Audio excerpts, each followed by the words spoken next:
Nagsabi sa akin yung ina niya, may nag-alok daw po ng ₱250,000.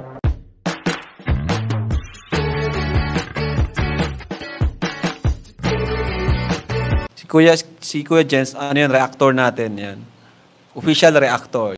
Hello mga kalingap! Welcome back sa aking YouTube channel. This is Kuya Jens. So kung bago ka lang sa aking YouTube channel, huwag niyo pong kalimutan mag-subscribe at click the bell button para like ang updated sa bago-upload na video. At huwag po natin kalimutan suportahan ng buong team Kalingap sa pangunguna ni Kuya Val Santos Matubang, Ate Ed the Vlog at syempre Kalingap Rob. At pakisuportahan din po ang aming mga kasamahan sa buong team Kalingap. Nandiyan po ang K-Boys, Kalingap Partner, Kalingap Reactor at lahat po ng charity vlogger sa buong Pilipinas sa tumutulong sa mga kabayan natin na lahat may hirap. Suportahan po natin lahat guys. So kahapon nga mga Kalingap ay ayun nga po nagulat po tayo doon sa pinanood po nating video clip na nakita rin po natin sa intro kung saan po mga Kalingap na pag-alaman po natin na may nagtangka po pala talagang mga Kalingap na suhulan si Carla para umalis po sa Kalingap. Grabe, napakalaking halaga po ng sinuhol pero nananatili po na matatag si Carla mga Kalingap. Ang kanilang buong pamilya ay nananatili na matatag, may prinsipyo, may dignidad at ang loyalty po talaga ay nasa buong team Kalingap. At ngayon nga mga Kalingap, papanoorin po natin at bibigyan naman natin ng reaction video yung naging interview kay Nanay Cynthia kung saan po mga Kalingap dito po ay sinabi ni Nanay Cynthia ang kanyang totoong nararamdaman sa mga nangyari ditong mga nakarang araw kay Carla. So ano pang hinihintay natin mga Kalingap, tara panoorin na po natin. Bigyan natin ang reaction video in 5, 4, 3, 2. Ano ate, masaya ka na number pampito si Carla sa ano? Masaya po, grabe kasi kahapon po nga kami nung asawa ko diyan sa linis po. Tapos pagtingin ko po ng cellphone, lahat po nung pag-scroll ko si Carla po ang nakita ko. Sabi ko po ay naluha ako sa sobrang bless po ng anak ko po ngayon ng mga nangyayari po sa kanya ngayon. Sumagi ka sa isip mo na makakasama si Carla sa most beautiful vlogger. Hindi lang po. Hindi po. Kasi dami-dami pong vlogger sa buong mundo po. Diba? Hindi po namin talaga in-expect na ganyan po. Ito ang dami ng blessing na dumating kay Para Carla. sa amin po, lang yung matulungan lang po siya ng Kalingap nila, Kuya Rab, Kuya Val po, na makapag-aral. Gaya po ngayon, makapabahay po kami. Ayun na po. Masaya na po kami. Pero yung mga ibang bagay po na nangyayari po ngayon. Yung achievement na... Opo, hindi po namin ine-expect lahat po. Kaya maraming salamat po kay God. Tapos sa buong team Kalinga po. Kasi sila po ang naging daan kung paano po ngayong ang anak ko isang naging matagumpay na. May tagumpay na nga pong naabot. Gaya po niyang mga achievement niya po ngayon kasi hindi po namin ine-expect na ganyan po sa dinabi namin ng vlogger ngayon sa Pilipinas. 25 na vlogger na most beautiful po na mga vlogger na kasama po yung anak ko. Pampito pa. Kaya ibig sabihin proud na proud ka. Opo, kaya sa'yo Nini, proud na proud ako sa'yo, kami ni Papa mo. Pagbutihin mo pa, wag ka lang makakalimot sa mga kasamahan mo sa Tama yan. Sa pinagmulan niya po. Maging matulungin tao din po sa lahat. Nagulat nga po ako kahapon kasi po lahat ng nasa scroll ko ng Facebook talagang lahat siya ang laman. Tapos nakita ko lang po yung mga kapatid ko. Nakamay din na yung anak ko. Tapos naka-congrats na sila, yung mga pinsan niya. Sabi ko, sana all naunahan pa nila ako. Kasi madami din po akong ginagawa. Naglalaban, naglilinis, asikaso po ng mga estudyante araw-araw. Ibig sabihin, na-surprise ka din. Opo, na-surprise po ako kahapon. Sabi ko po, ano itong balitang itong nakalagay sa Facebook na nakasama daw sa 25 na most beautiful vloggers sa buong Pilipinas yung anak ko. Tapos pampito pa. Kaya sabi ko, ay congrats sa anak ko. Pero hindi ka pa siya nababati. Pero na po ako sa Facebook din po nag-message ka na rin sa kanya. Nag-message na po ako. Si Carla pang-pito. Opo. Ito pa 144, so bago pa. Maniwala ka na. Congratulations din po kay Kuya Rab. Kasi pangalawa po din siya sa Ako po, pa 100 ako sa mga pugi. Gawin yan.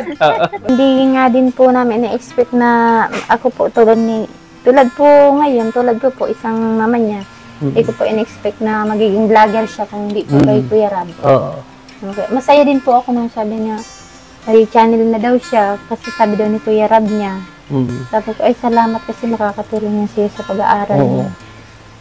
Tsaka malaking bagay yun. Opo. Na may ganyan. Basta manatili lang siya dito sa Kalingap. Di ba? Apo.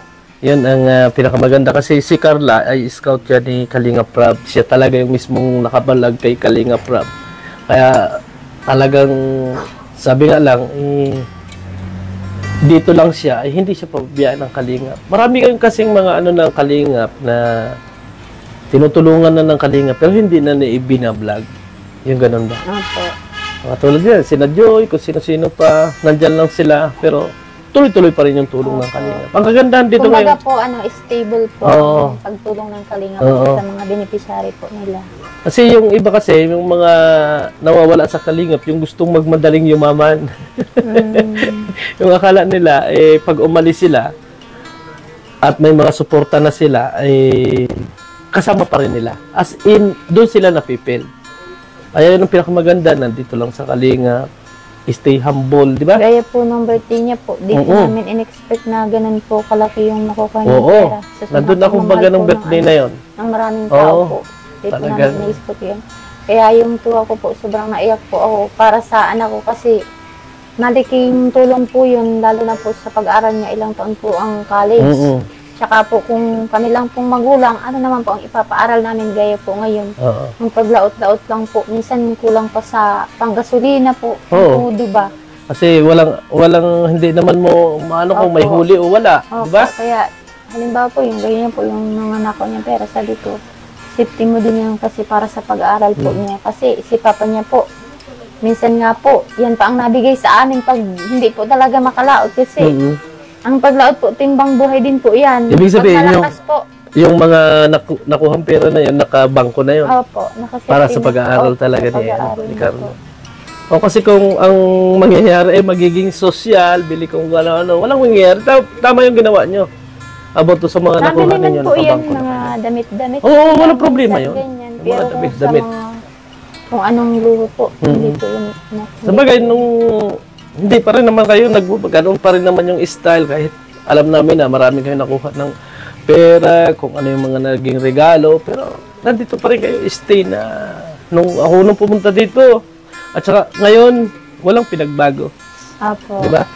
Ano, si Carla naman, nakikita ko sa kahit saan, okay lang Kami naman. po, di naman po kami maluhong taong kung ano-ano pong para sa yun po bang panglabas na ano-anong tao na kung ano ang gustong bilhin.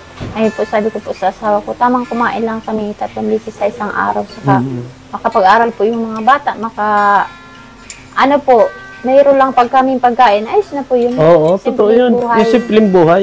So ayun po mga kalingap at napanood nga natin yung vlog po ni Kuya Val Santos Matubang kasama po si Sir Virador, ang isa sa magagaling po nating kalingap reactor.